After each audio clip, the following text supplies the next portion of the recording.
Hey everybody, I'm so excited today because we have come up with something that is just so wonderful, so creative, so encouraging for you to do and come and participate with us. We're calling it the Five and Dime Style Challenge. Now when you hear that word challenge, you might shrink back a little bit and say, I don't think I want to get involved in a competition. It's not a competition. We need as many design voices as we can get from every level, whether you're just learning how to put beads on a head pin and turn it, or whether you're very accomplished and have had projects published in books or magazines, or maybe you're an author, maybe you're a teacher. You can come and participate as well, because this is the ground floor of a new style genre.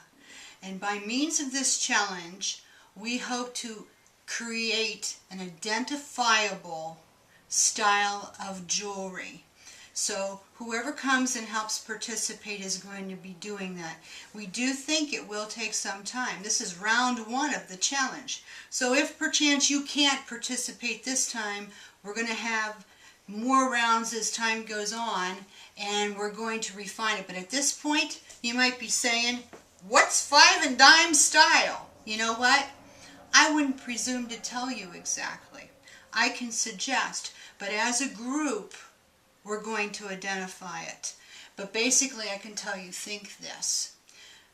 If you're of an age, say about my age, you'll remember the Woolworths counter. You'll remember Kresge's. You'll remember Grant's Department Store, 9-cent jewelry bin, Zayre's, Murphy's Mart. Depending what part of the country that you're from, you're going to remember that. And you're going to remember the jewelry that you saw there. You're going to remember the hippie chick stuff. You're going to remember the charms. Actually, a lot of the charms we carry on our site at bisouboutiques.com are made from the same dyes that made that stuff that was on the Woolworths counter. No kidding. Even the French charms. I remember seeing a lot of them. Think Hula Girls, Pink Flamingos, Palm Trees, that 50s kitsch. The Three Monkeys, See, Hear, Speak No Evil. Grandma beads. Lucite Moonglow beads. Lower end Coro, lower end Lisner. Thermoplastic bracelets. Later day Bakelite. Hong Kong plastic, big time. West German plastic. The fruit necklaces. Think that flower power pins. Do you know on our website we probably have one of the most comprehensive selections of the petals and parts that were used to make flower power pins? We do. It's new brass, but same dyes as made the ones back in the day. We have that stuff. We've been teaching you how to colorize it for how long now? So you have skills already. You can do this. But I'm just telling you a little bit of background there.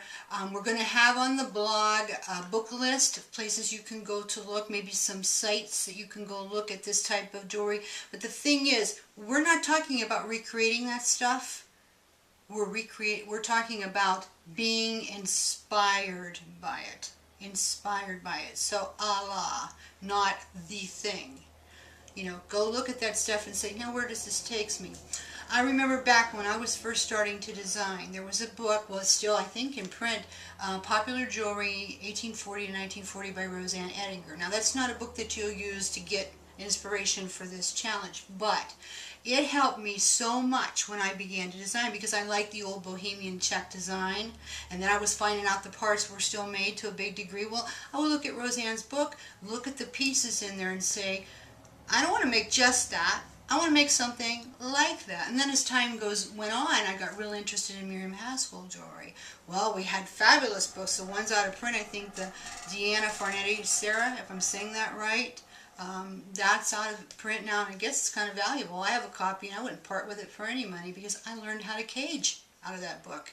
And then the newer Haskell book, the same way. Not to recreate that jewelry, oh no. To be inspired by it. So that's what the Five and Dime Style Challenge is. To be inspired by that jewelry and put your new creative spin on it. So could it be found item art? Yeah. Could it be repurposed? Yeah. Could it be charms and stuff from my website? Yeah, and that would be cool too, but we're not insisting. Could it be beaded jewelry? Yeah. We want to see what you think it is. So come to the Bisou Boutiques Facebook page and upload your pictures, and then when you upload them, be sure you put Five and Dime Style Challenge.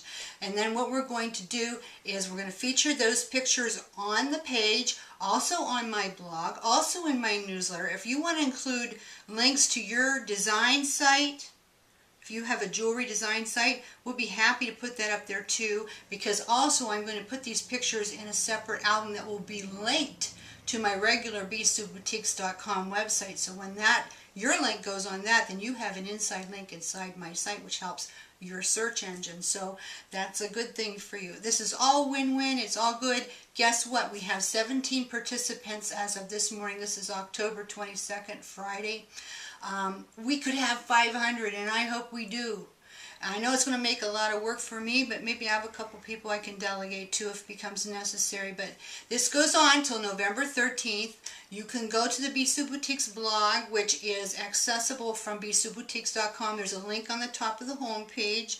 Or you can message me at Facebook. I'll send you a link, or message me through my website, and I'll send you a link so that you can go read all the rules of it. But basically, you can enter as many times as you want.